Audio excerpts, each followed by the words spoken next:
Hello and welcome to a special edition of the NBA Outlet. This is the third and final part to a three-part series, all of which are mock drafts, brought to you by the entire draft team at otgbasketball.com. Fellas, introduce yourselves. Dalton Pence. What's up, Nathan Sherman? How you doing, Matt Esposito? All right, we're just going to dive right into the picks. However, first, make sure you get a Zionology t-shirt at the OTG shop. I've got mine. It's really nice. Guys, have you gotten any merch? If so, which ones? The Zionology one's really, really nice. Once again, you can find the NBA Outlet on pretty much any really podcasting app that you listen to: Spotify, Blog Talk Radio, Apple Podcasts, Google Play. We're gonna dive right into it. Dalton, what is the first overall pick? You've got picks 1 through 10, and then Matt, you've got 11 through 20, and then I've got the last 10 picks in the NBA draft. Dalton, go ahead and start us off. Yeah, the first one, New Orleans winning the draft lottery, taking Zion. There's really not too much to discuss here. Pretty much the team that was going to win the draft lottery also wins the Zion sweepstakes. And what better way to kickstart the post-Anthony Davis era than putting one of basketball's most exciting young players as the face of your franchise going forward? Yeah, it's going to be exciting, especially with the haul they just got from the Lakers. Zion and that core it's going to be an exciting team next year. There's no brainer in that one. They're going to take as little time they can to put the card in once the draft hits. Yeah, I'm just waiting. Honestly, at this point, I'm just waiting for all the SportsCenter highlights. This is a no-brainer. Yeah, I mean, from a marketing standpoint, it's about as good as you can get with Zion. He's obviously a defensive monster, a playmaker on both sides of the ball, so there's really no explanation needed here. Go ahead, Dalton, with the second overall pick. It seems like that's kind of the thing almost. I mean, there's more of an explanation for 2 and 3 than there is 1, but it almost seems like the top 3 picks are kind of solidified. I have, like the consensus, Ja Morant going second overall to the Memphis Grizzlies. This makes too much sense. I mean, they've been wanting to trade Mike Conley for, it seems like, the past year and a half. So, I mean, to get a franchise point guard, Russell Westbrook light, to pair with Jaren Jackson Jr. and some of the young pieces they've got, this is another no-brainer. Yeah, that's the perfect pick for them. Morant paired with Triple J. It's going to be exciting on the transition as well. Honestly, yeah, the first 3 are pretty solidified. Like Barrett's going to New York, so it's going to be an exciting time. Yeah, I think because of these, the order of these first 3 picks kind of being established, it's going to be. I'm looking forward to the draft just to see if we hear some more Mike Conley rumors, see if a team like the Jazz are going to be interested in him. But at the end of the day, Ja Morant is going to fit completely into the Grizzlies culture, so expect big things from him. Mm-hmm. Yeah, it's a really, really exciting young core with Ja Morant and Jaren Jackson. Obviously, there's still a question of whether or not they're going to convey their pick next year, but they really do have a nice start on a really long rebuild that's going to be in Memphis. It's going to be interesting to see what they can field from a Mike Conley trade, whether it's from Utah, whether it's pick or 2, and some role players. But go ahead, and we're going to move on to the third pick. You already said who it was, Dalton. Go ahead and explain the rationale behind RJ Barrett.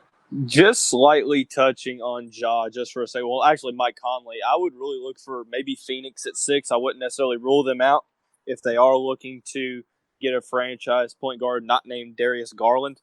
So I definitely think that Memphis makes more of a likelihood to want to deal with Phoenix with the 6th pick rather than Utah and getting a role player and getting their pick in the 20s. But going to New York, selecting RJ Barrett, I mean, I couldn't think of a better player besides Zion and maybe Ja with the style of play and the ego that comes with RJ Barrett and how he carries himself. I mean, there's no better player to play in the Big Apple with those expectations. I mean, we're talking about a player in Barrett who doesn't shy away from the press, always wants the ball in prime time in the spotlight, and he's a guy that gives them a top-level scorer for the future. I mean, I hate how people bring up the inconsistency. Like this guy's not 19 years old and can't improve his consistency. So, I mean, yes, developing a better sense of when to create shots and when not to will come with time, but, I mean, it's an obvious surefire pick for the Knicks. Yeah, I mean, I really like RJ Barrett. He's very, very close to Zion for me, actually, and that surprises a lot of people. But he's a playmaker. He can score at all three levels. I think he'd play the 1 or 2 for the New York Knicks. He's probably going to play the 2, though, since they've got Dennis Smith and Frank Ntilikina off the bench. I really like this pick for New York. Yeah, it's going to be exciting to see who he plays with next year, seeing as obviously they're heavy in the Kevin Durant sweepstakes. Possibly, I mean, you can't rule out Kyrie Irving quite yet. So, but RJ is a slam dunk, and yeah, he can play the 1 or the 2. His getting those other young players involved is going to be nice too. Seeing a little more Kevin Knox, hopefully more Mitchell Robinson, Alonzo Trier. Exactly. I have RJ number 2 on my big board, so I think this would be a nice win for the Knicks. But yeah, I mean, he's just a guy who, I mean, obviously he's a prolific scorer, but he's a pretty underrated passer as well. And literally just made for Madison Square Garden. I mean, I only live he's big time. Yeah, I'm a train ride away, so I'm definitely gonna go down and see him. It's just gonna be entertaining basketball. There you go. For sure. This next pick, maybe not so suitable to play in Madison Square, especially maybe not from an ego marketing perspective. With the 4th pick from the Lakers, the Pelicans select Jarrett Culver in this draft. I think it's really just depending on which wing they value the most. I could also see potentially Cam Reddish going here because of you really never know with how his pre-draft workouts of him dribbling, crafty in the gym will deal with that guy is the king of empty gym workouts. Oh, it's crazy. It's like Carmelo Anthony all over again. Exactly. But I like Culver here. I understand that getting Brandon Ingram as potentially the forward for the future is a real possibility, but Culver's 3-and-D potential, I know that he needs to work out the hitch and that jump shot, but he's a guy who's going to be able to come in and play defense right away. Like I said, the 3-and-D wing potential. I like his projection as a guy who's going to be able to stretch the floor, and he's just a smart basketball player with high basketball IQ, and that kind of gets overlooked. So I think if the Pelicans don't trade this pick away, Culver's the guy. Yeah, for sure. He's shown like good passing ability too. He has the potential to be a good secondary playmaker on a pretty solid offense. So I'm on board with this pick as well. What I like about him is his pliability. Like you can put it. Today's game is just becoming more and more positionless. And you can put him at the 2, you can put him at the 3, and then like even in a pinch, you could have him just play make a little bit for you. Yeah. Yeah, so I mean, the hitch in his jump shot is definitely something that concerns me. But he already shown that like he can change his shooting form, so I think he's going to tinker with it some more, and it'll get better. Yeah, the Pelicans are going to look for complementary basketball players with this 4th overall pick, assuming that they don't trade it, which honestly they could. Shams put out an article today stating that they were interested in Bradley Beal, which is a really, really good player to pair with Jrue Holiday and Zion Williamson. That's probably like a top 6 seed in the Western Conference next year, should it happen. I think that trade only gets done if they trade this 4th overall pick. But I really do like Jarrett Culver. He's the 4th overall player on my personal big board. He is a facilitator, could probably end up playing some point guard. I think he's going to end up coming off the bench if he is this 4th overall pick here. Just because that backcourt is going to be crowded with Lonzo Ball, Jrue Holiday, and other players in there. New Orleans. Yeah, and I think that Culver's a guy that it's going to take a while for you to be able to see him contribute substantially. I think he's a player that's going to have to adjust to not only the pace but the style of the modern NBA. And you have to be able to either play good defense or be able to shoot the ball to really get on the court if you're not an extreme athlete. And, well, we know the defense, but I'd like to see him be able to improve the hitch and the jump shot as well. Moving on to Cleveland, I said that Cam Reddish could go to New Orleans. He falls down here.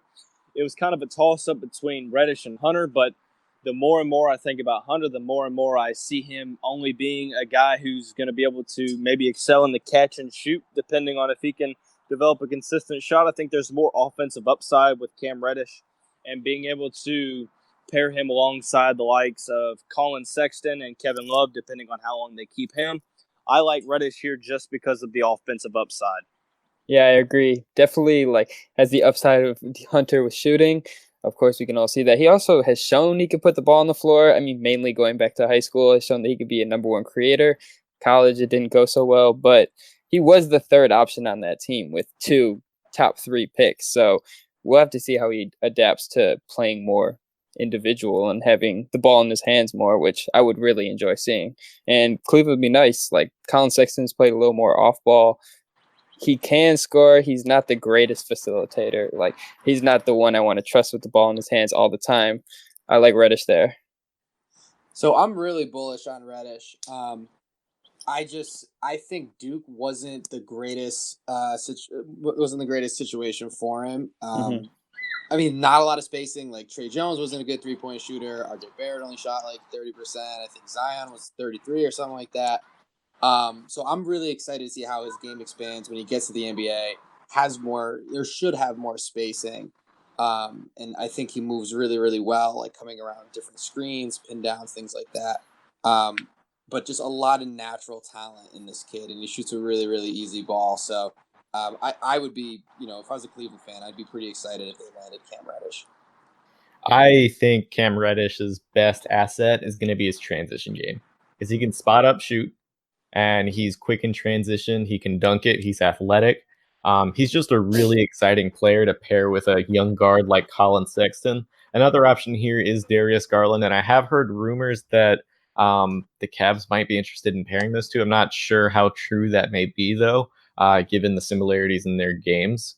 But I really, really do like Cam Reddish. He's long, he's athletic.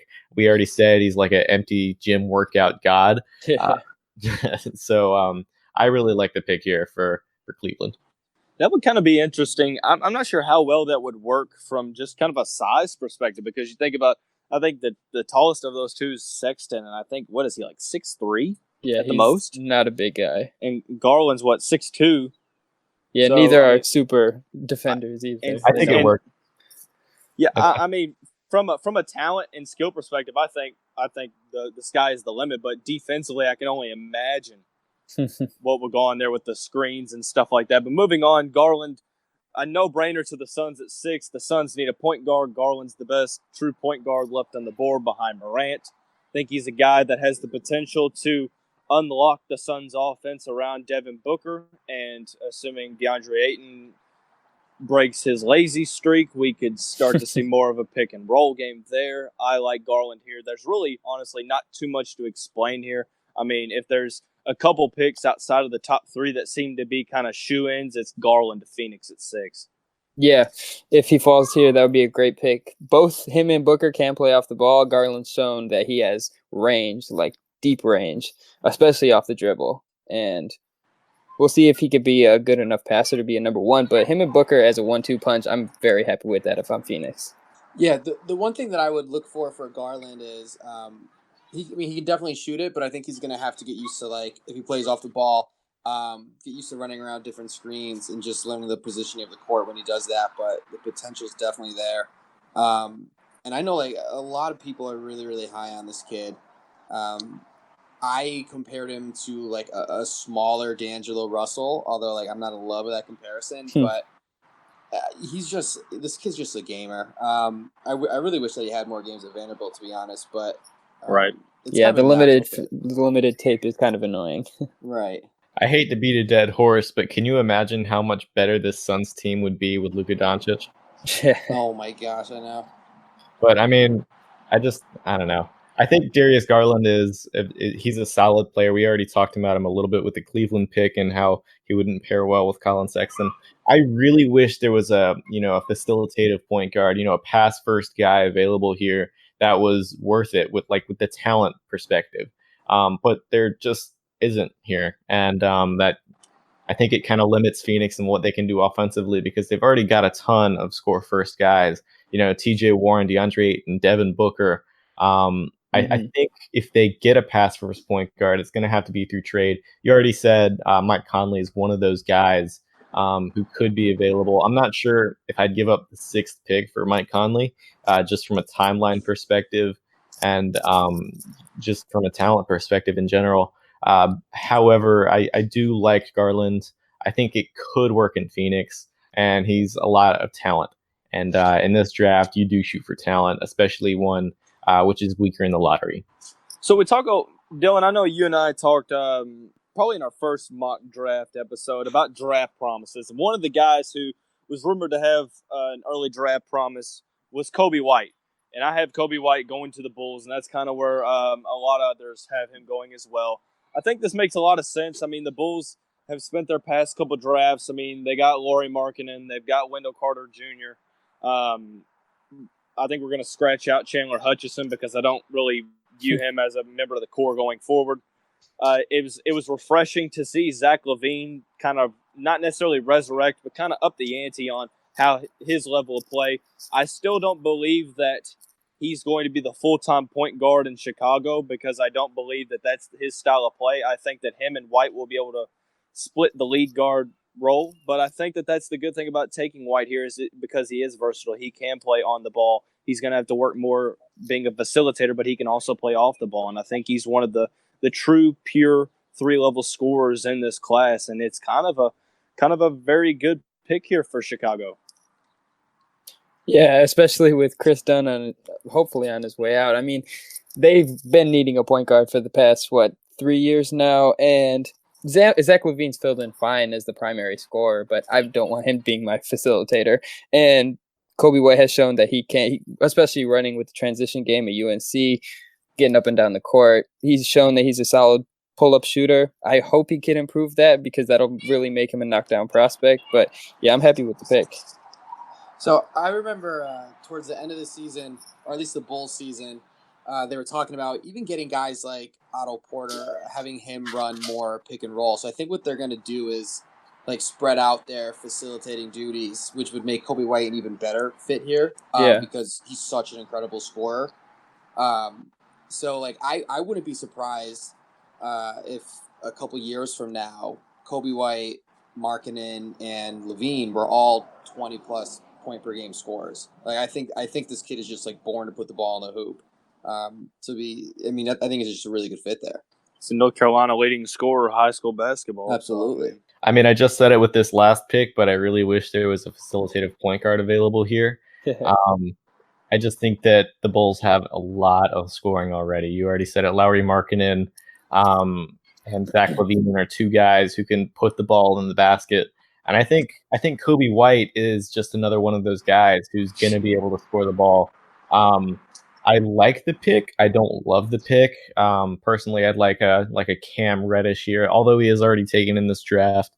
I'd like another rotational forward if I'm the Bulls and take a shot later on in the draft at, like a Shamori Pons type of player, one of those types of guys. I think the Bulls are one of the more interesting teams to watch just because they are so limited in what they can do in this draft, because they have so many players locked into their positions. Zach LaVine, I think he's strictly a 2. Lauri Markkanen is probably strictly a 4. I don't think he's good enough defensively to be a 5. And they've also been interested in Jackson Hayes, which is weird because they took what's his name, Wendell Carter last year. He was really good in the 40-some games that he played. He was really, really good and pairs tremendously well with Lauri Markkanen. Yeah, he's a lockdown center, can defend, can get out on the perimeter and move his feet. I really like Wendell. If the Bulls take Jackson Hayes, it almost kind of reminds me of like the Magic in a sense, how they've taken Aaron Gordon, Jonathan Isaac, and Mo Bamba while having Nick Vucevic. I'm like, I understand you want to get guys who can play defense and that are athletic, but at some point, how many big men do you need, especially when you have a glaring fit at the guard position? But the Bulls are also interested in another very interesting name, Nasir Little. They're trying to get no. I will pray for all the Bulls fans if they take Little here. I mean, at 7, that'd be pretty wild. If the draft was held back in November and the Bulls get Nasir Little at 7, I would be ecstatic for them because I'm not sure how he would drop. But moving on to the 8th pick, Atlanta, the first of their 3 selections. I have them going with the odd wing out of the top 5, DeAndre Hunter out of Virginia. I don't really love the fit here, but I understand that Atlanta's got 3 picks and they can take a guy who maybe isn't as offensively gifted, but he will give you on-ball defense and he will give you a potential 3-and-D right away. He can at least hit, catch, and shoot. And the good thing is with Atlanta, with guys like Trae Young, John Collins, Kevin Huerta, you don't need him to be primary, secondary, maybe even tertiary threat in terms of scoring. I mean, you can let him develop offensively into his role. I don't think he'll ever be more than like maybe a Tabo Cephalosha type defender that starts, but there's obviously a better offensive guy coming off the bench. But I mean, other than that, I mean, I don't see who they take over Hunter here. Yeah, they're taking Hunter mainly for his perimeter defense, like especially if you have Herter and Trae Young as your backcourt of the future. They're not lockdown defenders by any nature, especially Trae Young. So if he can develop into a solid 3-point shooter, that's more of an added bonus. But yeah, you're just taking him to be lockdown defender. Hopefully he can develop that 3-point shot. I've gone back and forth on Hunter. I mean, obviously his stock was at his highest after the championship game this year. But I think sometimes when you go back and look at the film, I mean, he's an awesome defender, but I don't think it's a guarantee that he can switch on to like the quickest of guards in the NBA. I mean, like Carson Edwards. Yeah. Right. I mean, but that's like, that's a tough task, and I get that. But I just think we should maybe, I don't know, temper the way that like we look at him as a defender. I mean, he can be elite, but not elite of the elite. I'm telling you, I was at that game when Virginia played Purdue because it was in Louisville, and that's where I'm currently in right now. I'm telling you, I mean, I haven't seen Hunter get burned like that ever. I mean, Carson Edwards was on a nuclear level. It's still, but he was just being able to get his shot away, and it wasn't a good look for Hunter in that game. So, Dylan, I mean, are you on board with Hunter here at 8? I think he's the one thing that kills me with Hunter is his speed. He is so slow. He is. And that really hurts his defense. If you can't guard quick perimeter players, that's a big red flag for me. Especially in this NBA where, it's positionless basketball. So I'm not high on Hunter. I think he's worth a lottery pick in this draft. I'm just not in love with the fit with the Hawks, with Trae Young, John Collins, and this next guy that they're going to have in 2 picks. Right.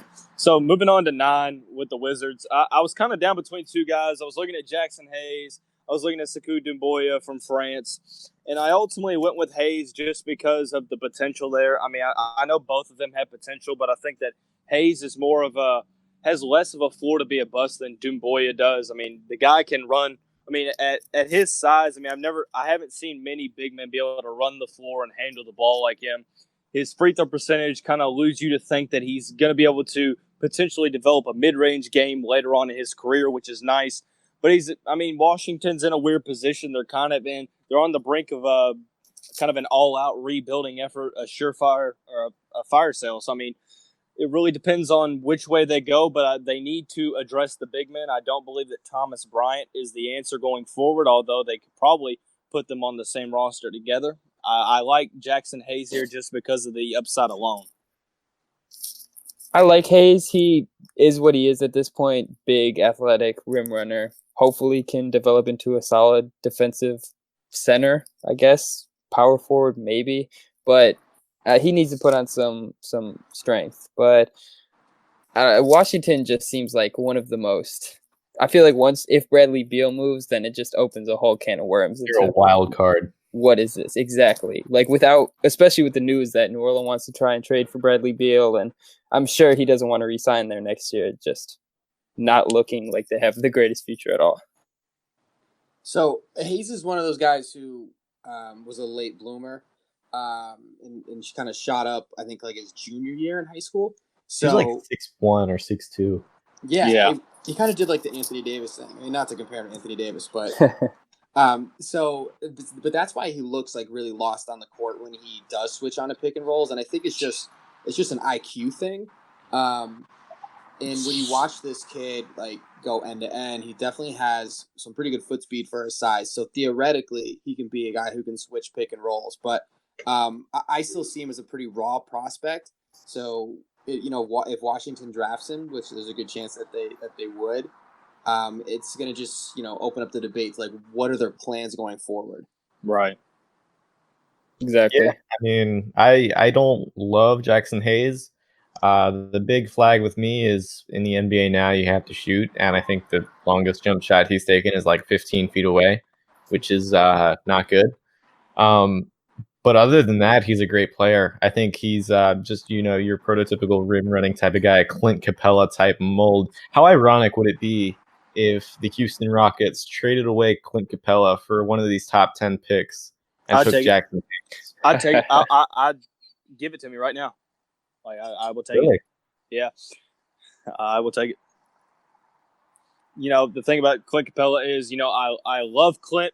I understand his role on the team, but he's never going to be more than a rim runner who runs in the pick and roll. I mean, I've never seen a guy really just not have a post game. And people look at the averages, they're like, oh, I mean, look, he's averaging close to 15 a game. I mean, okay, but the man, it's because he's getting lobs from James Harden and Chris Paul. I mean, it's not hard to get singled out when you have a guy who's having one of the best offensive seasons ever. So I could rant for a year about Clint Capella. But this just in, the 10th pick, Atlanta trades the draft rights to Rui Hachimura for Zion Williamson and a first-round pick. Oh, yeah. Beautiful. Atlanta with Dallas's pick, they draft Goja Batadze. Hopefully I'm pronouncing that right. Out of the Republic of Georgia, big man, a guy who really, I think it's because you don't have the premier international prospect like a Luka Doncic, like a Kristaps Porzingis. Batadze doesn't really have too big of a floor. I mean, he's a very solid guy. Maybe not the most gifted athletically, but he's very smart. He has good hands, and one thing that he's going to be able to do is run the pick and roll game very well, whether that be as a roll man or a guy who can do a pick and pop kind of like a Nick Vucevic role. But to be able to think about the possibilities with Trae Young running that, and I mean, there's so many possibilities, and having John Collins run the baseline on that. I mean, I love the Batadze here. I understand that it may be a little higher than others have him going, but I think one thing that I've learned about the NBA draft, that if you like a guy enough, you take him. And I think this is one of those that they can take, considering they do have the 17th pick. So if it doesn't work out, you always have another pick for a big man. Very true. A lot of it hinges on what they see Collins as, too, in the future. Like, do they want to play him at the 5? Do they see him more strictly as a 4? He shot the 3 better last year, but I don't know how much that carries over for his entire career. But yeah, we'll see. Batadze is probably the best screen setter. His roll game's pretty nice too. I like him as a prospect. I don't know about 10, but he's a nice player. I mean, he's in my top 10 players in this draft class. I think he's solid. He's a solid rim protector. I think he can stretch the floor. Even if it's just a mid-range game, I think he could stretch the floor. And really, that's all you need from a center with his type of skill set. And with a team that already has Trae Young, Kevin Huerter, John Collins, I think that's really solid pick, especially if you get DeAndre Hunter, another floor spacer in there. I think he could be a really nice pick in Atlanta. Yeah, I actually think he's a little more nimble than what we give him credit for as well. And like at the end of the day, I don't think there are many centers or just bigs in this league that can really switch defensively that well anyway. So like at least he gives you that offensive benefit on the other end of the floor. But I think I have him 12th on my board. So this is right around the range where I think it'd be acceptable to take him. Yeah, he's 10th on my board. So that's the top 10 picks. I mean, there's not too many surprises. 11 through 20 is where we're going to start seeing there's a lot of different ways it could go. And it all starts out with Minnesota at 11. So, Nathan, who did the Timberwolves take with that 11th pick? Who you guys had him down for? Doumbouya, correct? That's Sekou right. Doumbouya? That's right. So I thought at first I was like excited to get picks 11 through 20, and I was like, I don't know what I'm doing because it can go so many different ways. But I'm a big fan of Sekou Doumbouya. I just, I like his athleticism on the court. He's a really fluid athlete. His shot, you don't hear this too often, but his shot has like too much arc on it. So I think yes, it does. Yes, right? It does. It's very interesting. I thought I didn't know if I was the only one thinking that. I'm like, this guy is just straight launching this ball up. No, he is. Feeling. He is, but I think he's a good fit in Minnesota, and he has a pretty good work ethic from everything I've read about him, and they just need that there. I think they need a little shift in their culture, and he can bring some professionalism from playing in France over to them. Yeah, for sure. Definitely long, fluid athlete. Hopefully can develop a little more defensively. The 3 seems to, like, it's coming around a little bit. Definitely looks better than last year. But my heart, I've always had it set on Brandon Clark at 11 to Minnesota, but I like the Doumbouya pick too. Clark him next to Karl Anthony Towns is just match made in heaven in my eyes. Yeah, I mean, I love Brandon Clark. I'm just not so sure where I see him falling, just because of there's the limitation with the offense. But I like Doumbouya here. If Doumbouya is not going to Washington, I think he goes here in mine. So, but one thing that really stands out to me is how young he is. I mean, the guy is only 18 years old. I think he's just a little older or younger than Taylor Horton Tucker out of Iowa State. I don't know which one it is, but he's very close to that. So he won't turn 19 until next fall. So, but he's very raw offensively, but I see the potential. And like you said, I mean, they need a culture change in Minnesota. I mean, it doesn't. I don't want to say that Cat and Andrew Wiggins don't take it seriously because they're NBA players, and what do I know? But at the same time, someone's got to be assertive and someone's got to have that dog mentality, because it's not the overtly talented group in Minnesota. You have to have guys that will do the Andre Iguodala role and be that dirty guy to sniff things out. And I think Sekou Doumbouya is a perfect fit here. I think they should sign Jimmy Butler, get that dog mentality back in that locker room. I don't think there's any possibility of that ever happening. I really hope so. But I really do like Doumbouya. He's in my top 10 players as well. Just a really high upside play here. And that's exactly what the Timberwolves need. They've got Karl Anthony Towns. They've got Andrew Wiggins, who is like average, painfully average, as a matter of fact. It sucks. I mean, I'm a Kansas fan. I'm telling you, that hurts me to this day. But they possibly might get Jeff Teague back. I think he opted in. But they could take a point guard if one fell here, one of the top three, whether it be Garland, White, or Ja Morant, which I highly doubt Ja Morant falls. But I like Doumbouya here to Minnesota. He's I think he's a high upside player, but this next guy at the 12th pick in Charlotte is pretty high upside as well. And I know you guys like some Kevin Porter, right? Oh man. So I mean, everything about this kid says. I don't love using the phrase high risk, high reward, but if he hits, you're getting a guy who could be an all-star, in my opinion. I think he is that high of a ceiling. He's really, really slippery. He has good wiggle to him. You can tell that he kind of models his game after James Harden. So there are obviously some off-court issues, but I think Charlotte it might be time for them to make a risky pick and see if it pays off. Yeah, he already walks in with that professional step back. Like, that thing is lethal, man.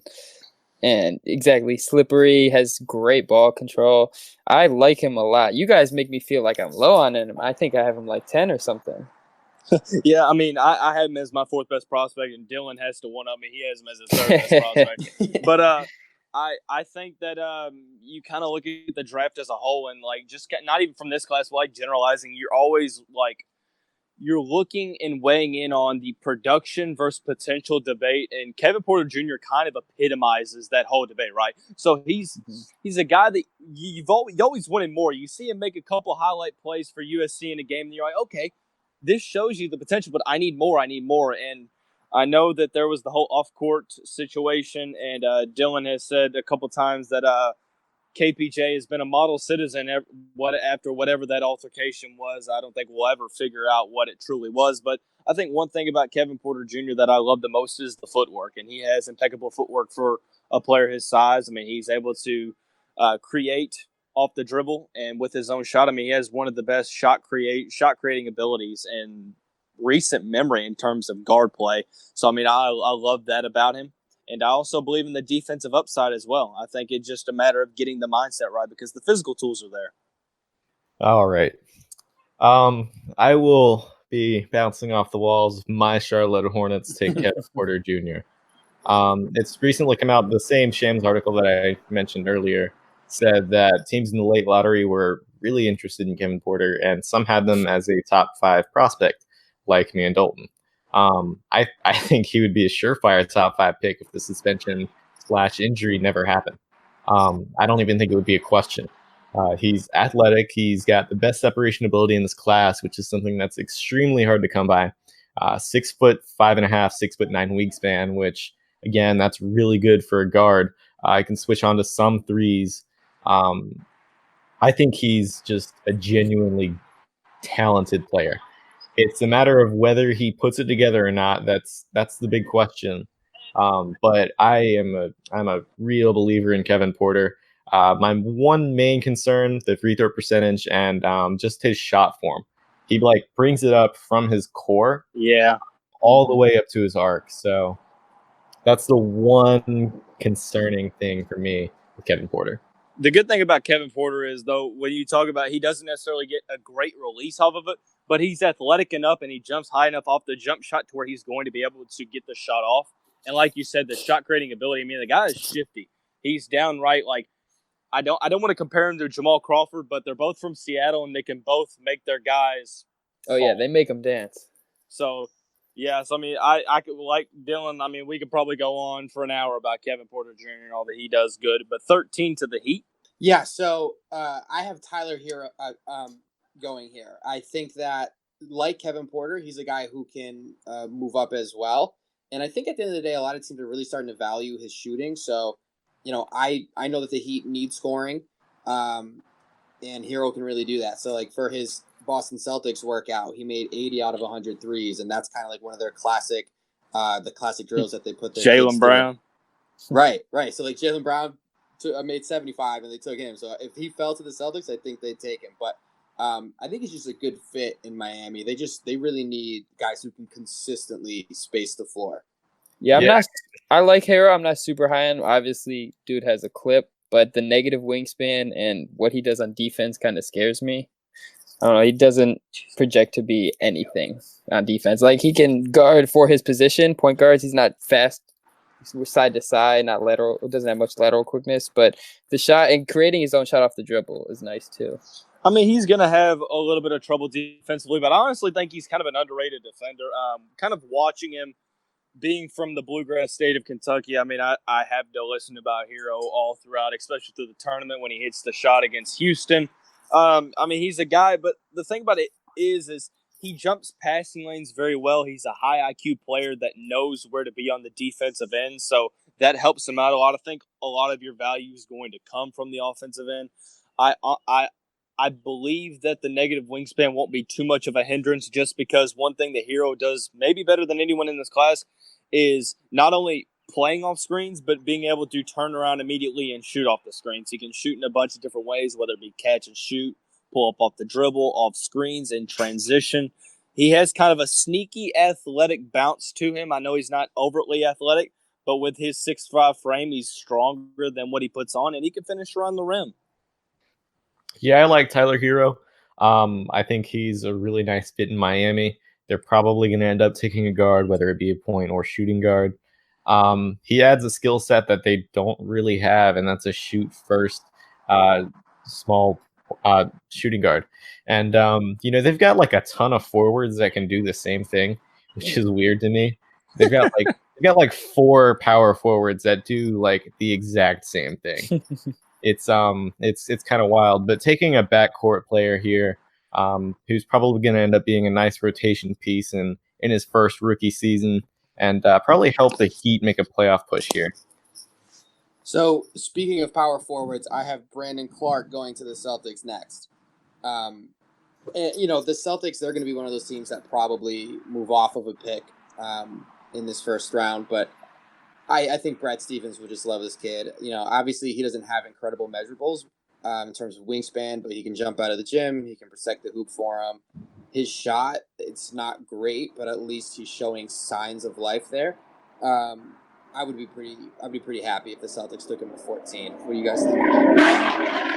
Yeah, I agree. Clark is my guy. Obviously, the shooting, it's come a long way though. San Jose State, his thing had the craziest hitch I've ever seen. It's a horrible shot. Exactly. Come a long way since there. And yeah, he had the second fastest lane agility time and of all 4, like the second fastest forward in lane agility time. So yeah, dude is on help defense. He's great at coming around, blocking shots, can get out. I don't know if he'll be able to switch with as much. I've seen a lot of people like super high. A couple of people have him like top 5 in their draft boards. I don't know if he'll be able to jump out in the perimeter and guard the quickest of guards, but at least he's like a great defensive prospect otherwise. Yeah, I think Brandon Clark, his career is going to kind of depend on where he gets drafted to and where he spends his career, because it's going to depend on how the team uses him. I think that it's a good pick by Boston here because I think that it's a high upside, low risk type ordeal because they do have 3 picks here. I actually think they might be able to get him with the 20th pick, potentially, depending on. I think he falls that low, but I think getting him with the 14th isn't a bad idea either. I love the energy. I love the motor. Despite being 6'7", I like his ability to alter shots due to his athleticism. The thing about it is he's going to have to develop something more than a rim game because, I mean, you can only jump so high for so long because when you get older, you have to find a different niche, and it's going to. But you like you said, Matt, he's starting to show some life in terms of the jump shot, and I'm telling you, watching some of his clips from San Jose State, I'm so glad that they don't have many because that jump shot is horrendous. But I like Brandon Clark here. I think it's a low risk, so I mean, why not? Honestly, if you're Danny Ainge. Yeah, I mean, I'm a lot lower on Clark than most. I think a lot of his skill set is taken away when you stretch him out to the perimeter. Obviously, he's still good defensively, but when you're playing the 4 position in the NBA, you're probably going to at least have to have a mid-range game. And he did show some semblance of that at Gonzaga, but it wasn't consistent by any means. I think he's a really nice fit with the Boston Celtics alongside Al Horford. I just think I mean, assuming Al Horford opts in, of course. But I think he would be a really nice fit next to really any stretch big that could shoot the 3 ball. Yeah, I agree. And then I also think that if they kind of take this new defensive approach of letting him be like kind of that, that free safety role on defense, I think he has the agility to be good at that. But next at number 15 for Detroit, I have them taking Nas Little, who I've gone back and forth on all year, but apparently just a lot of the intel on him is that he's another late bloomer and he's really, really coming around. I'm not sure what to think about him, but I'd like to hear what you guys have to think. As a Pistons fan, this pick scares me a little bit because we had the whole Stanley Johnson era, which was Right. very short. And teaching wings to shoot who can't shoot is not our best asset as an organization. But I do like everything else Little does. I mean, hopefully he can get a little more engaged in defense. He said he had a bunch of mental lapses last year, and it's tough for him to kind of find his groove at UNC. But he came in a top 5 consensus pick if he wouldn't have gone to college. So top 3, it seems like. Honestly, Yeah. It seems like you had Zion, you had Little, and you had Barrett, and you kind of flipped those to maybe even Reddish here and there. But I kind of think of Nasir Little as kind of like a light version of Stanley Johnson in a sense, just because they kind of play. Stanley Johnson was light years better in college, though. I mean, yeah, Stanley was a hell of a player at Arizona. Nasir Little's one of those guys. I don't know if it was a mindset thing, if it was his game just didn't transition well, if it was the way North Carolina and Roy Williams put him out on the court. Dylan, you could attest more to that being a Tar Heel fan, but he didn't shoot the ball well. I think he shot 27% from deep, and that's just not going to cut it, especially when you're supposed to be a guy who could be a 3-and-D type prospect. I think that the combine measurements with the 7'2", 7'3" wingspan helped out a lot. I think that pre-draft workouts helped out a lot. I mean, it's been rumored that the Heat have had multiple workouts with him, so there's obviously some interest. I think the teams are starting to buy more into that potential that they saw before the college season, but you're really banking on potential because there's not a lot of production. He's going to be a guy that it's going to take a while for him to substantially contribute, assuming that he does. And I think that this is an okay pick here for the Pistons, but I would have liked them to maybe have addressed guard play a little bit. Yeah, so Nasir Little wasn't played at his natural position. He was played as a backup center at UNC just because of his size, athleticism, frame, which was bad. That was a horrible decision by Roy Williams. I think he didn't have any feel for the game playing. And that's the big thing for me is he just didn't look like a basketball player playing basketball. He looked out of place all the time. Was lost on defense a lot.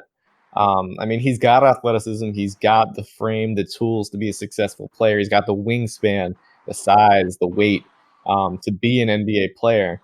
It's just whether or not he can put it together. And I, as a UNC fan, I'm not too much of a believer in that. So one of the people that I considered sliding in that going to Detroit was my next pick at Orlando, Keldon Johnson, and I think personally this would be a little high for him, but it just at this part of the draft, like I'm just not sure where to put people and who has who, or, where they have people on their rankings. But Johnson would fit a need for them. I actually think that Terrence Ross is a guy who can get a pretty solid deal this offseason. I mean, he had a career year in Orlando, so I don't know if he gets lured away, but Kevin Johnson, he can shoot the ball. I think he shot 38% from three this year at Kentucky. He's a decent athlete. And he's super, super competitive. And, this Orlando team, I think, wants to make the playoffs again. So I think it'd be a decent pick there. Yeah, he projects to be a pretty solid 3-and-D wing. I'd like the defense to be a little better. But, yeah, shooting, he has a solid stroke. Wasn't the biggest amount of attempts, but showed that he can definitely hit threes. I like his game. I'm not as high on him as 16. I'd probably take him somewhere in the 20s, but exactly around this point, it's kind of just all insanely congested. So, yeah, I mean, there was a report that came out today. I forget what media source it was, and I think it was actually a Pacers writer that came out and said that there's a growing belief that he won't fall to 18 to the Pacers at 18. But I mean, I understand this pick, but I don't necessarily like it. I think it's just because of the fact that I'm not so high on Johnson. I think that his three-point shooting was somewhat fool's gold. I think that a lot of it was catch and shoot kind of wide open, a lot of it driving in the lane and kicking out to him. I believe in the slashing ability. I think that he can get to the rim and he's good in transition. But it depends on what you want to play him at the next level because I think he's like 6'6", so a little bit smaller for a wing. He's gifted athletically, but I'm not so sure in terms of if he'll ever be able to have his own ability to create shooting off the dribble. And I think that's kind of one of the big question marks here. I think that Orlando, maybe Nickeil Alexander-Walker will be a better fit here because of being a true guard and then being able to get a guard in, even though they got Fultz in earlier in the season. I'm not so sure about the Johnson fit here. Yeah, I mean, Johnson was basically reduced to a spot-up shooter given his teammates are Tyler Hero, what's his name, PJ Washington, and EJ Montgomery. So I think he didn't get to display a lot of his skill set. He came into the draft, he came into this year as a top 10 recruit. And obviously he's very, very talented. He didn't really get to display it. Of course, he was more of a 3-and-D player this year for the Kentucky Wildcats. I really like his transition game. He's pretty fast and really just gets out in front of people. I like his athleticism a lot. I think he can be a starting two guard in the NBA. I'm not sure if he can be anything more than that. I'm pretty low on him, though. He's in my mid-30s on my big board.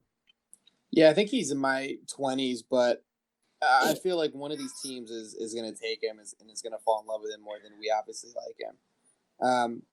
But at 17, going to Atlanta is where I have Romeo Langford, who was another guy, another big recruit coming out of high school, and a guy who, earlier in this year, around November, I think a lot of people had him slotted in like being a top 7 pick. So he's a guy who fell a little bit, had an injury concern at Indiana, but he's another one of those players who can create his own shot. And I actually think, looking back at this draft, we might be wondering why he fell. So I don't know. I don't know what to do with Romeo Langford. Yeah, I like Langford. Obviously, again, with him, it all comes down to shooting. Like, he shot, 28% from three on, 4 attempts a game? I want to say it was lower than that. Yeah, not great. But has all the potential defensively. He showed a lot. He wasn't a great defensive prospect in high school. He was geared. His AAU team was 22. His number was 22. I forgot. I heard a story about it. Yeah, but he was geared. So he showed he can defend, move his feet pretty well in Indiana. Solid player. It exactly all comes down to the shot again. What a forgettable season for Romeo Langford in every sense of the word, pretty much. I mean, like I said, I'm standing in Louisville right now. I'm actually standing about 15 miles away from where he grew up. So all throughout his high school career, I mean, that's all you hear about because, I mean, this guy has been a phenom since day one, since he stepped into Albany High School. He averaged like 40 points a game his sophomore year. I mean, if that doesn't go to say that he's ready for the spotlight. Wow. The 3-point shooting kind of concerned me because he wasn't necessarily a bad 3-point shooter in high school, but he wasn't a great one, but definitely not the horrendous one that we saw this past year. I don't know if it's a confidence thing. We talk about the injury. It could be the result of Indiana just pure sucking this whole year. But the question I have with him is the mindset. And in terms of when he's not scoring, what is he doing? Because he can pass, but there's been times in Indiana where it's like you almost had to take him out of the game because he was hurting the team from a team chemistry perspective in terms of the on-ball passing and cohesion. So it depends on what his mindset is going forward. The defensive lapses are concerning. I mean, it just does, half the time it looks like he doesn't even want to play basketball. So there's a lot moving here, but the talent's there. So if he puts it all together, he could have one of the better careers of guys in this class. But then again, we are talking about hypotheticals. Yeah, I mean, he's a 1-2 combo. He had a pretty decent mid-range game in Indiana. Again, the question is, can he shoot? I know he had a thumb injury, and that really affected him this year. But, I mean, he only shot like mid-20s from the three-point line, which is it's bad. It's really bad.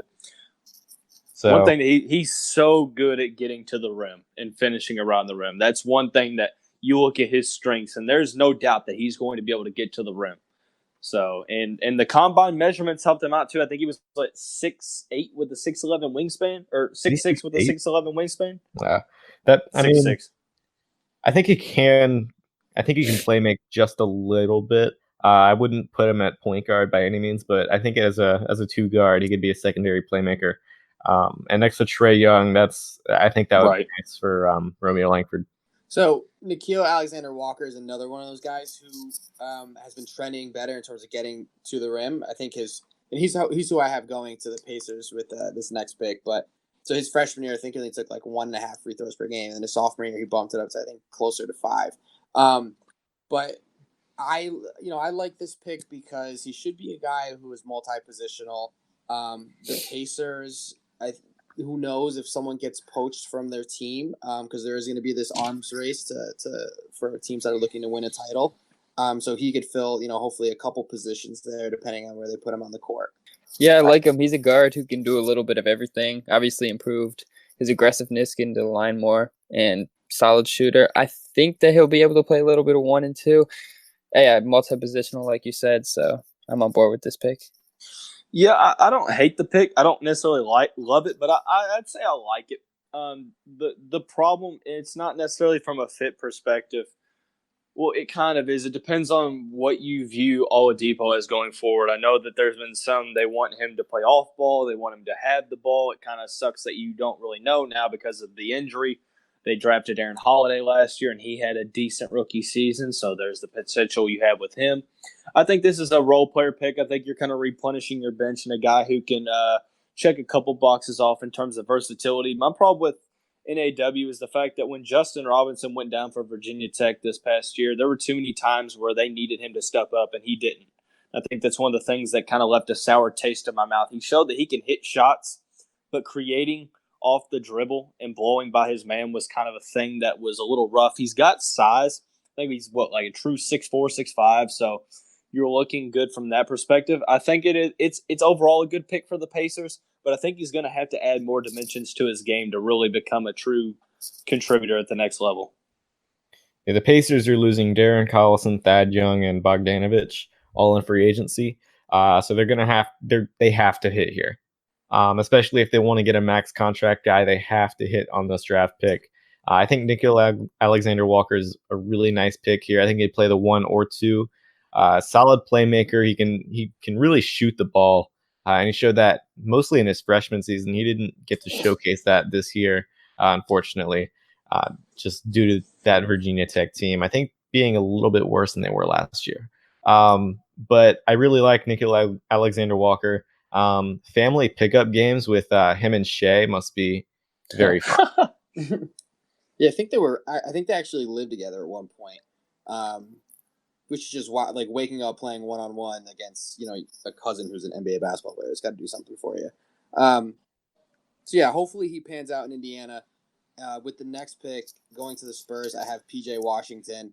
I think this would be a very Spursy kind of pick. Washington. That's very very punny of you, Matt. He can do a little bit of everything. He's an improving shooter, and I think the Spurs would kind of mold him into the player that they want him to be. Also has pretty decent measurables too. Yeah, I like PJ a lot. He came back to school, showed that he can shoot the ball. I can't remember exactly what his 3-point percentage was, but he increased that a lot. And just showed that he's a leader on the court. Like, I'm very high on him. I think I have him like 12 or 13. But yeah, I like PJ a lot. I'll be honest with you. I absolutely love this pick. I think that it makes too much sense on so many levels. LaMarcus Aldridge is not getting any younger. Jacob Poeltl may be a serviceable big man for the Spurs going forward, and Davis Bertans, depending on where they play him. But I think that PJ is a guy who you could see go anywhere from 12 to onward, depending on what teams like Charlotte and Miami view him as. But I think for him to follow the Spurs here, I like the quality. I believe in the ability to step out and hit the three, although I don't believe he's ever going to be like a consistent three-point shooter, although he showed a lot of improvement. A guy who isn't necessarily gifted in terms of able to hit the mid-range shot. I think he's going to be able to develop that later on in his career. He has good hands. What he doesn't have in vertical height, he makes up for in the wingspan. I think that he's just a smart player, and if you watch Kentucky, he's a leader. And that's one thing is with the Spurs, you can really bank on player development because how many guys have we seen be able to come in, might not be able to contribute right away, but definitely serviceable down the line. Yeah, but be real with y'all, I think it's a bit of a reach. He reminds me a little bit of Miles Bridges. I think he's a rotational forward. I think he's a little bit too small to play the center position, just not overly athletic. I like PJ Washington, but he's in the mid-20s for me. I'd like the Spurs to take, not just one high upside guy, but with both of their first round picks, just swing for the fences. Yeah. So talking about a swing for the fences kind of player. Next, going to Boston, I have Bol, who's been pretty controversial. Obviously, he's got, this guy is huge, but he's also rail thin. But he can pass, he can shoot, he can dribble. There are clips of him bringing the ball up the court. So if the Celtics hang on to this pick, I could see Danny Ainge doing just that, just swinging for the fences. I wouldn't, I don't know if I'd love it. And I'm sure you guys have some pretty hot takes about this too. I love Bol. Like the idea of his game. 20 is tough. I don't know. It's just wherever he falls in this draft, it's going to be a reach. He has top 5 potential, like exactly prototypical, like modern day center. Can shoot, can dribble, can really just get an offense into it. And defensively, obviously needs to add strength. Got bowled over a bunch of times in he played like 9 games, I want to say. Yeah. Not great defensively, but exactly top 5 potential. And Boston, they're kind of just melding talent together at this point. So why not throw Bol into the mix? I mean, if there already weren't concerns about like the stamina and the overall durability, the foot issue definitely makes everything worse because we all know with foot issues and big men and how that works out. And any type of lower leg injury, CC Greg Oden, CC Yao Ming. The thing about Bol is he's the most talented big man in this class by far. I don't think that's even a question in my opinion. But I think if you're Danny Ainge and Brad Stevens, you don't give this man a jersey until he eats about double his weight. I mean, you have to put him on the Joel Embiid weight gain plan between year 1 and 3 because he's going to have to add serious weight and stuff like that. You give him a fork, you don't give him a jersey. So, but I mean, I like the pick. I think that if they do select with all 3 of their selections, taking a risk on Bol is kind of warranted because of the oozing potential there. I mean, you don't find 7'2" guys with the ability to hit threes and become a 3-level scorer and handle the ball. So if he adds weight, I mean, you make out like geniuses. And if he doesn't, I mean, he's unfortunately just another first rounder that didn't pan out. Yeah, I mean, I think Bol's more of a forward just because of his offensive skill set. He's quick. He can shoot the 3 ball. He can get to the rim. But he is going to have to gain weight just because defense, and he's going to get blown by. He's going to get, if Kawhi Leonard is trying to drive on ball, it's going to be so incredibly easy. I mean, he's gonna foul out in the first half. Oh yeah, it's just he has to gain weight. What was he like 207 at the combine? He's like 2 pounds heavier than Jarrett Culver, which is unreal. Wow. Yeah, he has to gain weight, and obviously the foot injury is scary. I'm not in on ball, but I certainly see the upside. So that's it with the 11 through 20. Now we're in the home stretch. This is where you're going to start seeing teams kind of take some stabs.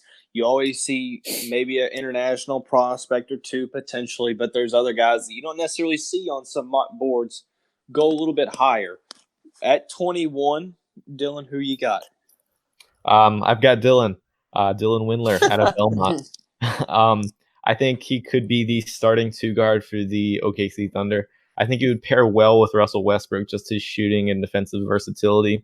He really impressed me in his play, conference play, especially in the tournament where he played John Morant and Murray State. He put up, he was just incredible. He was athletic, showed balance. He could shoot it. It was the whole package. He's one of the older prospects in this draft, but I am definitely sold on Windler. I think he could be an early 20s guy and one of the more solid picks in this draft. I like Windler too. Obviously, Oklahoma City has to get shooting. Like, they're capped out. They don't have many like free agency options, so he's a solid option in the draft. Dude is a sniper. Shot 43% on like 7-8 attempts this year. Off the dribble too. I could see him being their starting two guard as well. I like this pick a lot, honestly, the more that I talk myself into it. Yeah. I'm sorry, go ahead. I was just going to say, I like the pick from a perspective of shooting. I think he's like a more athletic Joe Ingles, in my opinion. I don't know if that's because he's a white guy who can shoot. But the thing that impressed me a lot about him is his ability to rebound. He goes to OKC. You don't know how much he's going to be able to rebound with Russell Westbrook calling for the boards. But I like the thought of him being able to do so. He really impressed me in his game against Maryland, the first round of the NCAA tournament. I mean, absolutely went off. I mean, there's just a lot to talk about Dylan Windler. I think he's overlooked. I don't think people understand just how good of a prospect he really is. Yeah, and I could echo all the things that you guys said, but one of the things that I would make sure we definitely mention is he's really an underrated athlete. He is. Yeah, and I think that obviously not everyone was tuning into Belmont games, so if you have a chance, go back and rewatch some, and I think you'll be really impressed with his athleticism. With the next pick, and I know we already took a swing for the fences for Boston, but the hit rate in the first round is about 1 out of every 2 guys. So if they can hit on just one of these last 2 picks, I think Boston fans are really happy, especially because this is Talen Horton-Tucker, wing out of Iowa State. I don't really know how to describe his game other than him being a basketball player. He was inconsistent from 3, especially in the second half of the year, but he's got tons and tons of potential. He played like a power forward type role for Iowa State, which is interesting. But they were a 3 seed in the NCAA tournament. Unfortunately, I think they lost in the first round, so we didn't get to see him play much there. So what do you guys think of Talen Horton-Tucker? Got Boston really swinging for the fences here. Him and Bol together, that's quite a lot of potential in 2 people. I like the pick, obviously swinging for the fences. I just can't see what position he plays. I could see him playing everything from 2 to some small ball 4. So I like it, though. Of course, swing for the fences. So do what you got to do, Boston. I mean, I like the pick here. The good thing is, if you don't know what position he's playing, you don't need to, because it's positionless basketball. Yeah. Is what I can't think of the last time that a 6'4" athlete's had a 6'11" wingspan. I mean, it's unreal how long this guy's arms are. And what really intrigued me and impressed me about this guy is when Lindo Wigington was out earlier in the year, this guy really stepped up. And like I mentioned with Dumboy, I mean, this Horton-Tucker doesn't turn 19 until I think it's like November 29th. So he's extremely young, extremely raw. It's kind of like you're kind of betting on like an Anthony Simons type prospect from last year would kind of be like a Portland Trailblazer-esque pick here. But I think that you have more of an option for it to be a bust, or you have more of an ability to be able to cope with it if it was a bust, because he's not going to need to come in and play big minutes right away with there being Jay Tatum and Jaylen Brown there. So it really depends on how they view Horton Tucker going forward, because I've heard talk of them trying to push him as a point guard because he was able to bring up the ball a little bit in Iowa State. So it's really interesting. There's just so many uncertainties regarding his game, though. I would love. I'm sorry. Go ahead. I think you do minimize a little bit of his shooting inconsistency if you do have him as a playmaker type player. But then again, he is going to have to get a consistent shot if he's going to stick in the NBA. One of the things that I like about this pick is, I think, especially, one of the lessons that we learned from the postseason is that in the, last 4 or 5 minutes in a game, teams really rely on a guy who can get their own shot off, and he can definitely do it. Yes, he can. And to me, that's a skill that I put a really big emphasis on. So he does have this low release that I think needs to be fixed. But the Celtics are probably going to need a scoring guard. And if that's what they want to do with THT, I would be on board for sure. What do you mean? They got Kyrie Irving coming back. Oh, yeah, don't tease me here. With the 23rd overall pick in this mock draft, I've got the Utah Jazz selecting Shamorie Ponds. He can score, he can pass. He's, the total offensive package for a point guard. The Utah Jazz need that alongside Donovan Mitchell. They could actually trade this pick for Mike Conley, and I'd actually be 100% on board if they decided to do that, just because they're really close to being a top 3 seed in the Western Conference, which is a really, really big accomplishment, especially for a team so young. Yeah, especially with the West looking wide open next year. I'm sure they're going to try and shop around this pick. Mike Conley be a perfect fit on that team next to next to Donovan Mitchell, excuse me. But I like Ponds, exactly like you said. Can shoot, can pass, can really get to the rim. I mean, he's a leader on the court. And, I mean, if they don't trade this pick, I'd like to see him and Donovan Mitchell try and share the same backcourt. I feel like that'd be a very interesting matchup. I don't love Ponds, but I've always viewed him as a potential first-round guy. He kind of reminds me of a left-handed Carson Edwards at times. I'm not sure that he's 6'1" like listed. I don't know what his combine measurements were, if he even was measured. I really haven't been paying too much attention to Ponds. The one kind of alarming fact is throughout his career, I think he averaged like just over 4 assists per game at St. John's. And I don't know if that's a testament to kind of the lackluster teammates that he was supplied with, or just the fact that he had to kind of assume more of a true scoring guard role. But I do like the fact that Utah takes some of the scoring responsibilities and kind of alleviates that pressure for Donovan Mitchell, because you could have a guy who can set up the offense, but Ricky Rubio is not cutting it because he can't score efficiently enough. And Donovan Mitchell is going to excel when you have a guy who you can place beside him who can also score. And in this case for Ponds, score in a bunch of ways in a microwave sense. Yeah, I really like Shamorie Ponds. I think he's one of the better passers in this draft class.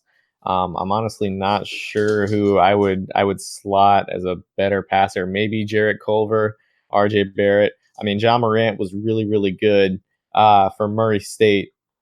But moving on to this next pick, I've got I don't even know how to pronounce his first name. Mfiondu Kabengele. Yeah, that. He could shoot the ball from threes, sort of a stretch big type of guy. He's like the ultimate big role player, and I think he fits in very well backing up Joel Embiid with the Philadelphia 76ers. Yeah, I like that a lot. He's just so energetic coming off the bench, especially for Florida State. He just comes in and wrecks the game. Can score inside, out, just a very high energy guy. I like him backing up Joel, like you said. I like the pick for Philly. He kind of reminds me of like a taller Montrezl Harrell almost in the fire that he plays for with. Sure. He's definitely a vibrant player. And you talk about the attitude and the persona that comes with the Philadelphia 76ers. This guy hits it nail on the head. The good thing about this pick is that, some people will be like, well, I mean, they've already got Embiid. What do they need him for? There's no guarantee that Embiid stays healthy. I mean, he's always had the health problems. Kevin Gele is a guy who you could start if you needed to. He could be a 6th or 7th man off the bench. I think he's going to have a long, serviceable career just because I believe in the ability to hit the jump shot consistently, kind of like how Embiid does. He's crafty around the rim. He's explosive, can rebound. And the good thing about him is he plays with the fiery edge that you just sometimes don't see in guys like Kevin Gele. So I like the pick here. A little bit of trivia, too. Isn't he Dikembe Mutombo's, nephew? Yes, he is. They got It's some amazing. relation. Well, there you go. Bona fide Hall of Famer right there. This next pick, however, is not. The Ringer NBA Draft Guide compares him to a washed Carmelo Anthony, for what it's worth. Rui Hachimura to the Portland Trailblazers. A washed Carmelo Anthony. That might be the best thing that I've heard. Now, the only reason I've got him mocked is because I believe he goes in the first round. I'm with you. However, he is not a first-round prospect on my big board. I just want to clarify that a lot. I'm right there with you. He is a mid-range type player. He's kind of athletic, not dramatically athletic by any means. He can finish at the rim. Not great on defense. He's somewhat new to the game of basketball, so he's got some potential. But his frame is filled out a little bit. I think his post game is already as good as it's gonna get. I don't see the upside in Rui Hachimura. I think he's a decent fit on the Portland Trailblazers, especially with them losing Al-Farouq Aminu, who I doubt they re-sign given their cap structure. So I'm not high on Rui Hachimura at all. I could see him going as early as 9 to Washington, which is a tragedy. Yes, it is. Yeah, I've heard a lot of late lottery rumblings out of his camp, which exactly is kind of unfortunate for those teams, but we'll just move past that.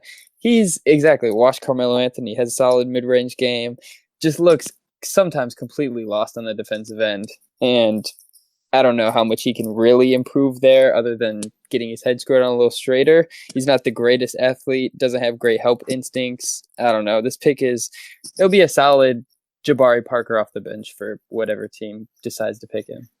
If he goes in the lottery, it would be a better lottery pick since Deion Waiters went to the Cavs back in 2012. I mean, it's that level bad.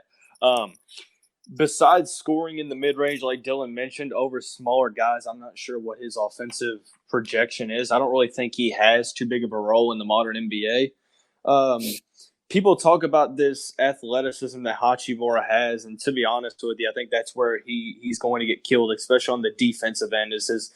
They're going to feast on him in terms of switching, because just for simply the fact that he's not laterally quick. So you run the risk of him being a very big liability on the defensive end. And for what? I mean, a couple mid-range and a post hook or two. I mean, I think that the defensive woes are going to outweigh whatever offensive game that he could have. And I think the biggest mistake that people are trying to do is trying to compare him to Draymond Green, which I think is absolutely egregious. I think that's you couldn't be any worse with that. That might be the worst comparison I've ever heard. The only thing is both of them can brick threes at times. So, I mean, there's that, but Hachimura is definitely doesn't have the basketball IQ. He's very basketball young, and, he seems like a good guy, and I don't wish him any ill will in his career. I hope he proves me wrong, and he seems like he somewhat of a leader at Gonzaga, but I think that Brandon Clark really masked over a lot of the flaws that Hachimura has in his game that we didn't see a lot. Yeah, the team, like my team's the Hornets, and I look through all the mock drafts, and Hachimura is the pick for at least half of them, and it scares me a lot. Especially since Walker went out and said that he really likes Rui Hachimura's game and thinks that he's a superstar. So good to know Kemba is going to be on the jump in 7 years, analyzing the draft. That's going to be fun. This next pick, it's kind of like the complete opposite of Rui Hachimura and Grant Williams. 26th overall pick to the Cavs. I'm not too high on Grant Williams. I know there's a ton of people who are. He's just a really good basketball player. I think we have a person in mind. Yeah, I mean, I think he's going to need to shoot the ball more at the NBA level. Just from that fourth spot, you have to be able to shoot.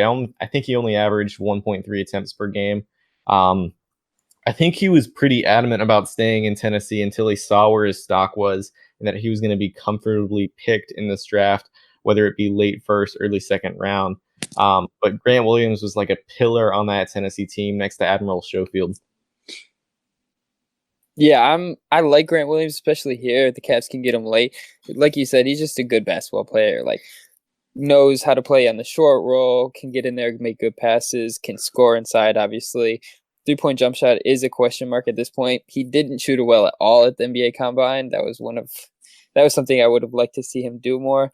But yeah, I mean, he's not the most athletic guy either, so there's a couple knocks on him. But I think he's a solid late round pick.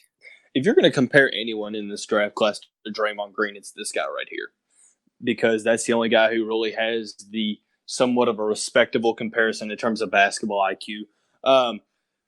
That's kind of one of the reasons why Tennessee was so good. I mean, you pair him with Schofield and how talented those guys were at the college level, but that's kind of what scares me is the fact that you look at a lot of his offensive game, and a lot of it was catching it on the block and being able to be able to shimmy your way into the post or give a spin move. I'm not so sure how that works out in the pros.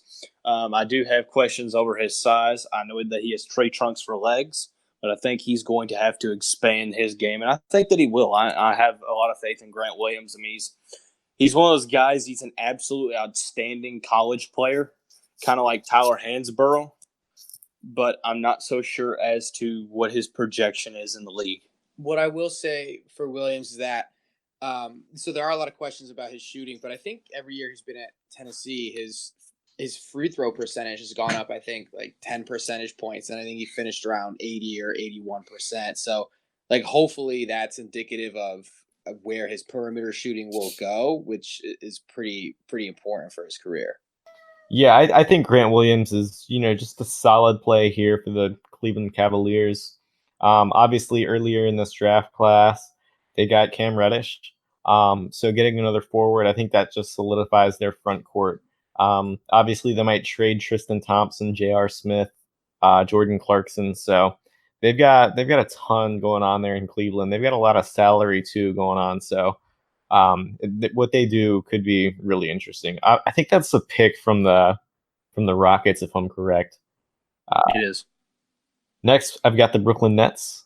They're going to, according to everything we've seen so far, sign Kyrie Irving, which would be incredible. I'm not sure what they're going to do with that other max slot they have. It could be Tobias Harris. It could be someone else. It could be D'Angelo Russell. You never know. But I'm going to go with Luka Šimanić here.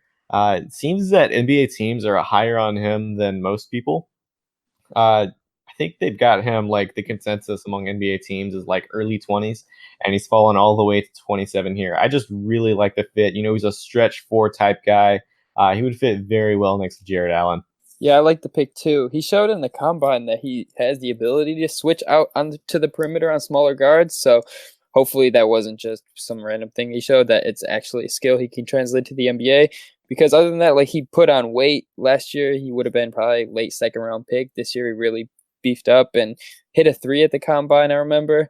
So yeah, I like it, and he's got a lot of potential too. Yeah, this is a guy that I think one of the reasons why so many people are so low on him is the fact that they just don't know a lot about him, because there's not too much film on him. I mean, you have your highlight tapes, but who's not going to look good in their own highlight tapes? I love the 3-point potential here. I like how versatile he is and how quick he is for a 6'9" player. With every European prospect, you do have to take everything with a grain of salt because the style of play is a little bit different over there. But I love the fit next to Jarrett Allen. I like the ability to get to the rim and the underrated athleticism that Šimanić has, but also the 3-point ability, I think, is kind of what sells me here in the late first round. The only thing that would concern me about him, or not the only thing, but I guess the biggest concern is that I think he has like a -1 wingspan, which I think is a little more concerning for me as the players get taller. But like you guys said, I mean, he's a pretty fluid athlete, and I was actually intrigued by a lot of his ball handling skills. Like he flashed some spin moves from time to time, so I think there's some potential to be like more than a stretch big for him. Yeah, I think it's certainly possible. This next pick is a versatile forward type guy. I think he's a perfect fit in Golden State with Kevin Durant possibly leaving. Kezi Okpala, I know a lot of people think he can't play basketball at all, um, which, I mean, he is still very, very raw, but his shot has improved over his time at Stanford. He's one of the only guys that are lengthy and have the tools to succeed at the next level from the 4 or even the 3 spot. So I really like KZ Okpala, especially for the Golden State Warriors, who just have such a good player development system. Yeah, getting him here would be a huge plus. Exactly like you said, they are great at developing, especially wings. So if he can develop a solid, like reliable 3-point shot, he can be a solid defender too. Like at Stanford, they played kind of a weird system where you're closing out super hard on 3-pointers, running or 3-point shooters, running them off. So hopefully, if he gets a little more time to just man up on his guy in defense, that he could show that off too. I think he only averages like something like 3 threes a game, but he did improve quite drastically between his freshman and sophomore year. I mean, you talk about a guy who's seen a jump, and this guy has seen his stock rise more than anyone in terms of the whole season. I mean, he goes from unnoticed to potential first round pick. I mean, he shot like 37% from deep. I like the ability to score in different ways. I think that he is an underrated shot creator. I think that he can pull up off the dribble and he's crafty in the paint. I think he's going to need to add a little bit more weight. He kind of has the bull weight to him, which isn't too alarming for a guy of his stature. But I mean, Dylan, like you said, what better organization to send him to for development than Golden State? Because assuming that KD and Clay come back next year, he may have to have a little bit of a bigger role. But I think that's what a guy like Alonzo McKinney is for. So there's a lot of potential there, but the good thing is you don't need him to be great right away. Yeah, and if the Golden State Warriors do miraculously maintain both Klay Thompson and Kevin Durant, I would absolutely hate them for this pick because they just get even more talent. But this next pick, the Spurs, they want another upside play. Chuma Okeke, he's probably going to sit out next year, unfortunately, due to him tearing his ACL in the NCAA tournament against North Carolina. But he can really do it all from that 4 spot. He can shoot, he can switch on to 3s and even some 2s. Maybe some small ball 5s, but he's just a really solid basketball player, and he really showed that at Auburn, especially over the NCAA tournament. Yeah, I like Okeke, as you said, do it all, power forward, pretty much. Can switch onto the perimeter a little bit. Solid passer too. I've liked some of the passes I've seen out of him, and yeah, has the ability to step out, hit a 3. One of the things that I also liked about him, so just to kind of go along with his passing. There's some players in this draft that are just ball stoppers, and Okeke just keeps the ball moving. So, and I think like a team late in this draft who has a pretty solid offense, just needs someone who can go in there, play good defense, and just get the ball out of his hands and make the right play. And he's a guy who can get on the court doing that.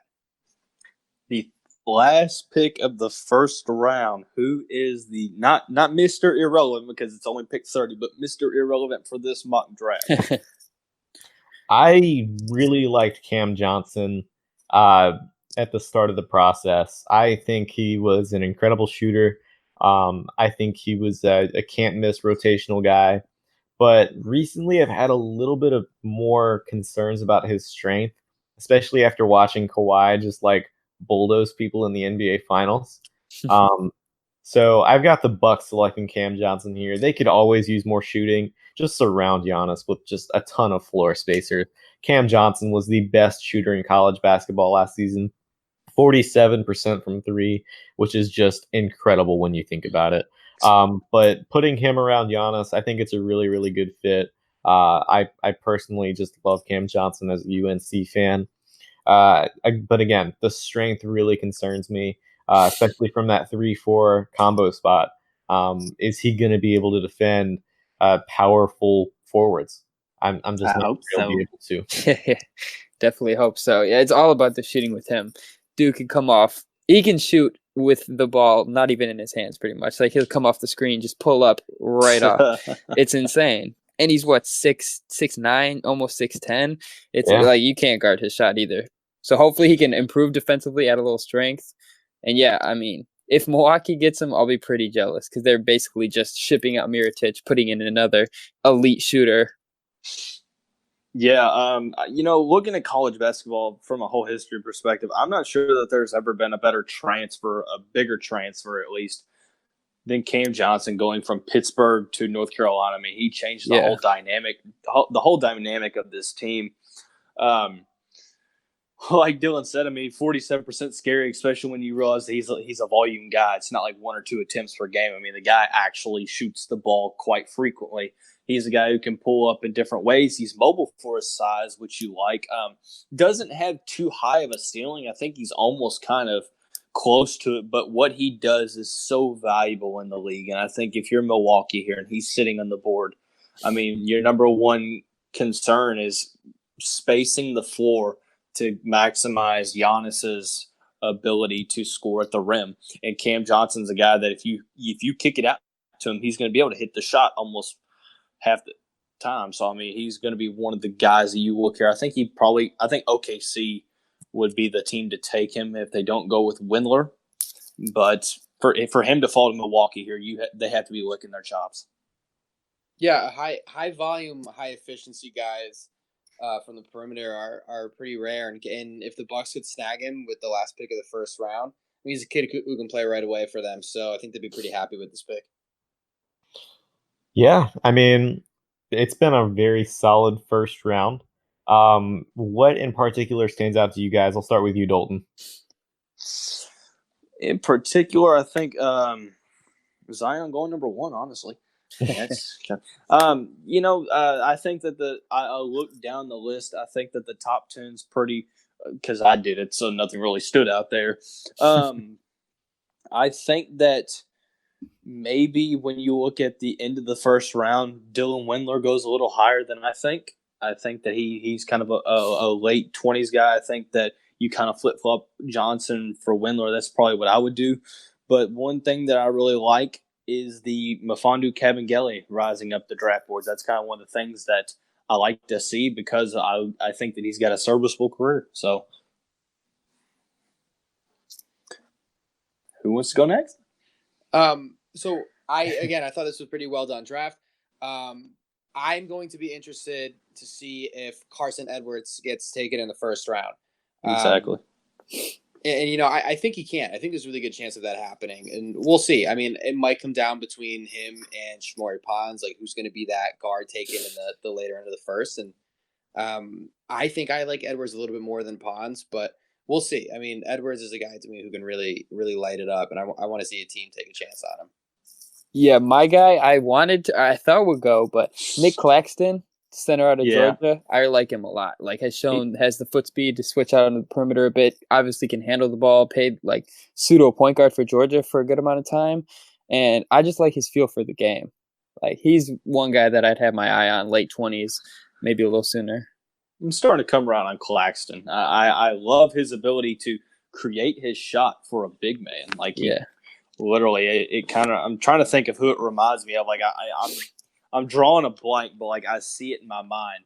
It almost is kind of like Miles Turner-esque, I guess would be the potential there, but I'm not sure that he's as good of a rim protector as Turner. So Dylan, you finished out the draft. Obviously, probably 21 to 30 wouldn't necessarily interest you in terms of things that stood out. What about 1 to 20? What do you look at in terms of, hey, this is something that I didn't necessarily see coming? Pelicans, they need a floor spacer at number 4.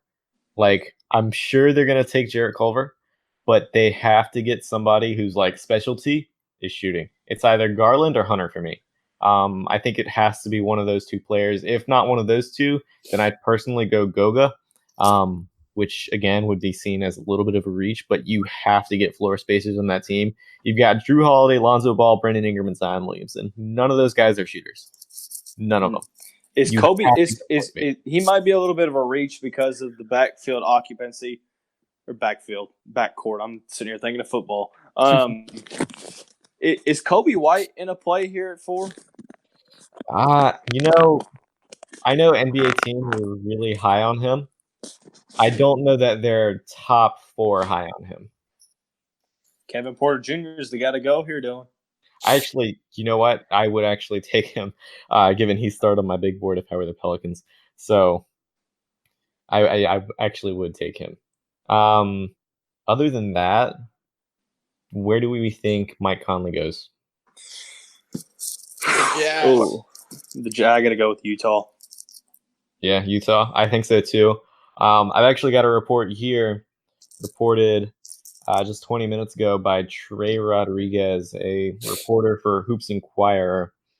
He says that the Timberwolves are aggressively shopping Andrew Wiggins. And Wow. Aggressively shopping. The Heat are one of the few teams interested. Well, of course they are. I mean, look at all the bad contracts they have. I'd be aggressively shopping for them too. They love their reclamation wings down there. Oh, yeah. They're trying to get the same. They're trying to get the same type of guy, athletic, shoot. But I like the Pacers for Mike Conley too. Pairing him with Oladipo, that'd be a nice backcourt. I think the Magic would be perfect for Mike Conley. I think so too. I think that Magic can always use a point guard. Mike Conley, I mean, before his injury recently, I mean, he's been a guy who's been able to play a lot. And that's one thing that you like because there's so much uncertainty regarding Fultz. And the good thing is, Mike Conley, even though I think he's 30 now, if I'm not mistaken, 30, 31. I want to put my finger on it. But he's be a nice mentor for Fultz because I think that's one thing is Fultz never really got the chance. We're all kind of ruling him out because the man's got the worst hitch in a free throw I've ever seen in my life. But I think that he'd be a good mentor and he'd be able to keep this team afloat in terms of the playoffs. What is your favorite player not selected in this first round of the draft? Just, in general, not like your highest rated player or a player you were surprised didn't go, but your favorite player left on the board. Whoa. That's a little bit interesting because, there, a lot of the guys that I like went in that first, and we talked about Carson Edwards, and that's one thing. I think I'd probably go Edwards. However, I think that I'm on a little bit of a different boat here just because I think it's kind of a personal favorite for me.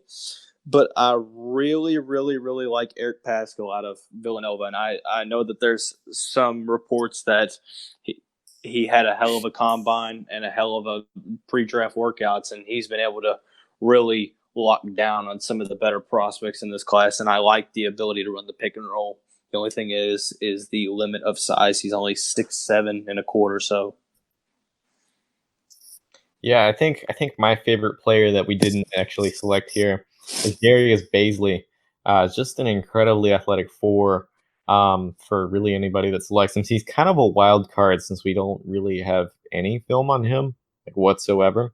So that's the bad thing about it is we just he's like. You think Garland's bad with film? I mean, he's like, joke's on you. I didn't even play in college, so eat that.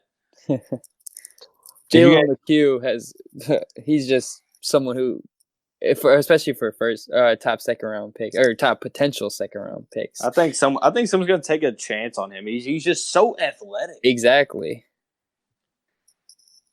And Nick Claxton is my favorite player who we didn't list. I just have a special Ty Jerome too. I have a special affinity for Ty Jerome. I just wish he was fast and that's not who I slow. was going to say. His footwork is like unbelievable. It's spot on. He's an underrated passer too. I mean, I think to play at Virginia, to actually play, you have to be a good passer, and all those guys can pass. I mean, DeAndre Hunter can pass, Ty Jerome can pass, Kyle Guy can pass, Mamadou Diakite can pass, Jack Salt can pass. I mean, you can go down the list. But as far as that, I mean, there's so many different ways it can go in the draft. I mean, this is being recorded on a Monday night, so we're about give or take about 68 hours away or so. But are there any final thoughts that you want to give the listeners out there? We'll start with you, Dylan. The Warriors are hiding a player. They are hiding a second-round prospect. What is his name? The guy from their G League team. I know you're talking about. Alan Smolajic, 6'9" Serbian forward. He's playing for the Warriors G League affiliate, and they don't want anybody to know about him. So okay. They're Nathan, what about you? More than just the basketball court. Also, I think the Phoenix Suns are interested in trading that 6th overall pick. Not sure who's going to trade up, but I think the Hawks are going to be interested if Culver is available. Interesting. Yeah, I'd like that fit, honestly. But for me, I'm looking at the number 15 at my Pistons, and we need guard help. A report came out today that Ed Stefanski, the president, said he's committed to building around Drummond, the core of Andre Drummond, Blake Griffin, and Reggie Jackson. And yeah, it's not a great thing as a fan for that to be your president's first statement to the media. I really like Nickeil Alexander-Walker. I think he could develop into a nice, pretty, like, maybe not primary ball handler on a good offense, but secondary, can make plays off the ball too. I don't know. I'm really hoping that we can, maybe if Kevin Porter falls to us, if something goes out that teams are just scared away. But other than that, I'm just hoping, praying for the best for my Detroit Pistons. Good stuff. Matt, what's going on? My final thoughts would be expect some trades. We know teams like the Celtics aren't going to keep all their picks.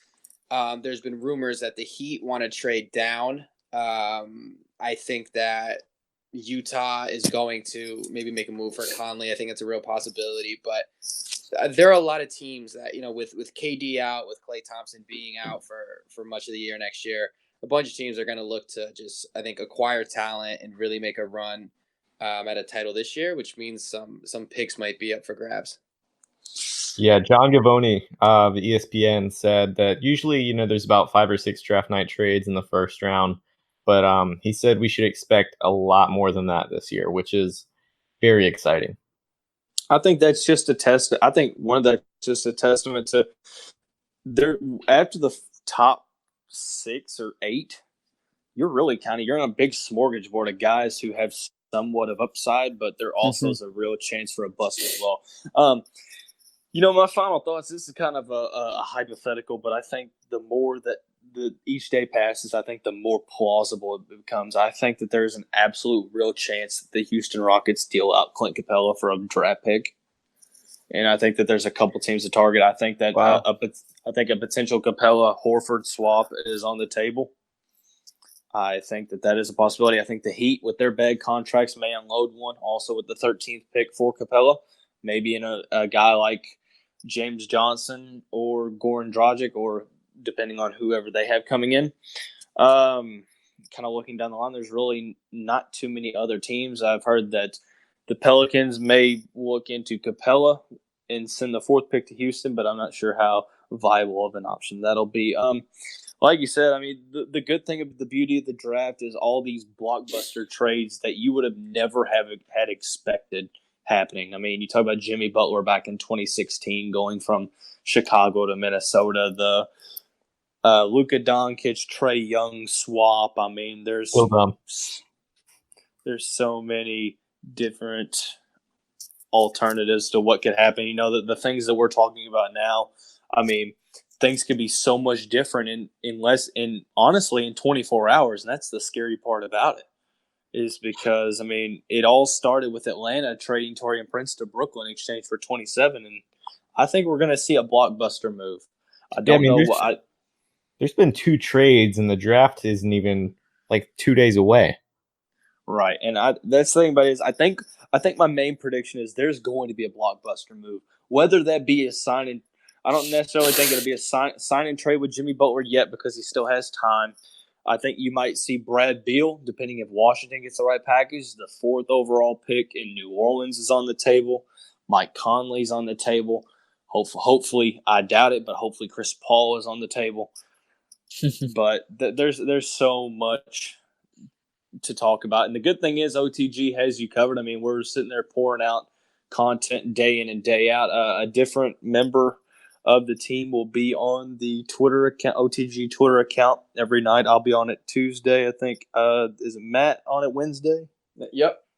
Okay, so you'll be on it Wednesday. Whoever, I might jump on Thursday. Who knows? Got a lot coming out. A mailbag, couple mock drafts, couple big boards.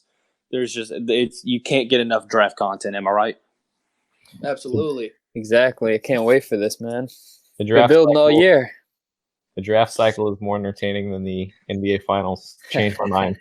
The sucky part about it is it's like the day after the draft, like last year, I woke up. I'm like, all right, what the hell am I gonna do?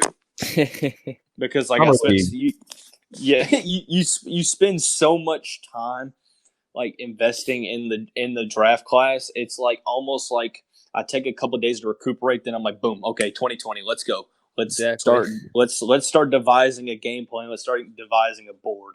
And I think that's the exciting part. But it's also very overwhelming because it takes a lot of time to review a lot of guys because there's about 40 to 50 guys that you review and they don't even hit your top 60 draft board.